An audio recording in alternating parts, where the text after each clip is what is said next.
I'm simply going to slide the hose inside the radiator and submerge it within the fluid. Then I'm going to squeeze the bulb and suck up some fluid.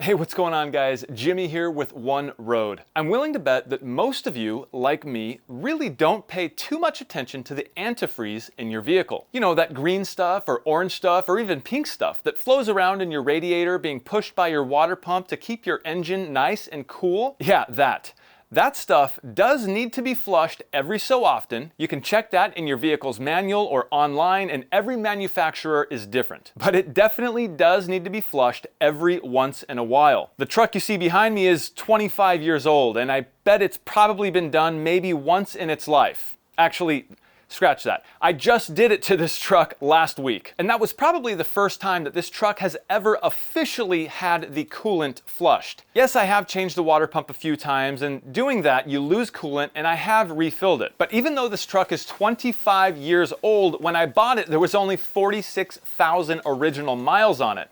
So I'm willing to bet that the previous owner never had a reason to flush the cooling system. Knowing that led me to want to flush the cooling system as well as change the water pump again, along with some radiator hoses and various other things. So if you don't know the history of the coolant in your vehicle, in this video I'm going to show you how to test it. I'll be using this antifreeze coolant tester by Prestone, and apparently it's easy to use. So let's take it out and give it a try. All right, so here is the whole thing.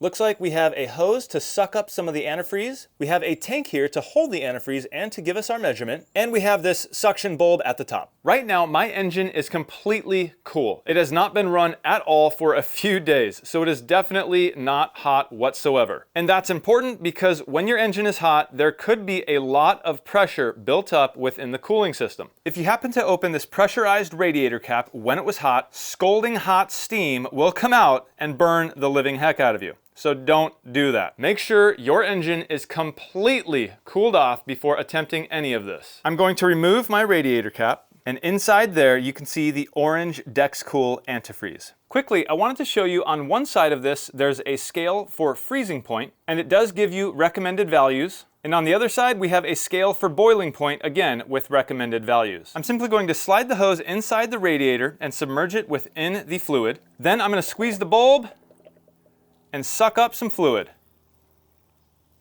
Okay, the tank is now full of fluid, and you can see here on the boiling point scale, this little floating arrow is actually off the scale. Now, that may mean that I'm over-concentrated. Same story on this side, I am off the scale, which means I'm a bit over-concentrated. But for me, I'm okay with that. I'd rather be over-concentrated than under-concentrated. Being that I just did all this work to my cooling system, I do need to fill my overflow reservoir just a bit, and I can use more distilled water than coolant. The other good thing is I can see the condition of my coolant. It is nice, clear, bright orange. If this were a muddy, darker, brown-looking color with things floating in it, then I would know there was a lot of rust and it would definitely need to be flushed. But in my case, as I told you, I just did that, so this is nice, bright, clear, orange fluid the way it should be. According to the recommendation, it says that the arrow should be pointing at minus 34 degrees Fahrenheit, about right there. We are off the scale again, which means I'm over-concentrated. Now that I'm done with this, I'm going to push all the fluid back into the radiator,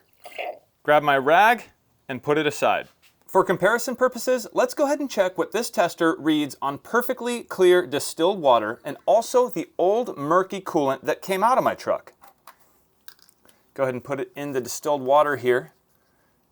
I just opened this bottle, so nothing has ever been in this water. And you can see right there, the needle isn't even moving. That's because this is pure water. There is no coolant in it, well, except for the residual drop or two that was in here before I started. But with straight water, there is basically no freeze protection and no boiling protection. Now we're going to check the old murky fluid that came out of my truck. And that's a good sign. It's still showing that there is adequate freeze protection and boiling protection. But we can see that there is debris in the fluid. This debris is most likely rust. Over time, all of the passages within the motor and the radiator begin to rust, and that's what builds up within the fluid. So when your fluid looks like this, it's time to flush and change it. It is good to see that even with the condition that my old fluid was in, I still had adequate freeze and boiling protection. Here is my overflow tank, and it is currently completely empty. There's nothing inside, which means that since I've refilled the whole system and put coolant in the overflow tank, the system actually wasn't filled enough. It has sucked all the fluid from the overflow tank into the system. So I do know I need to put more fluid into this overflow tank. There are 2 marks on the side here, one for engine hot and one for engine cold. Right now with the engine cold, it should be filled to here. But through the driving process, after I filled the whole thing up, all the bubbles have now been burped out and were actually a little low. So I will go ahead and fill this up the rest of the way with a 50-50 mix. I'm using this bottle of concentrated Dex-Cool, but I did mix this at just over a 50% water value. So I know I'm still good to use this, being that my system is over-concentrated anyway.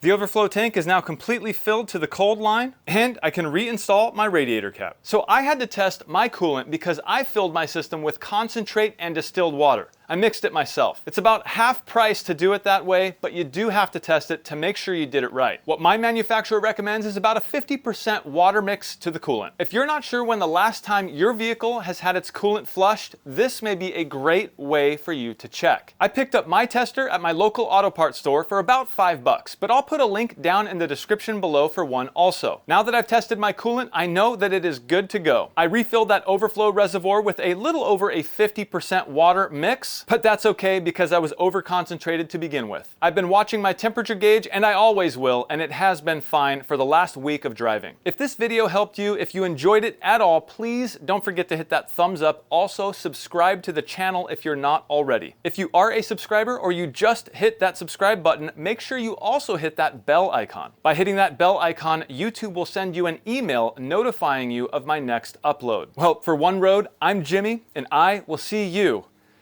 in the next one.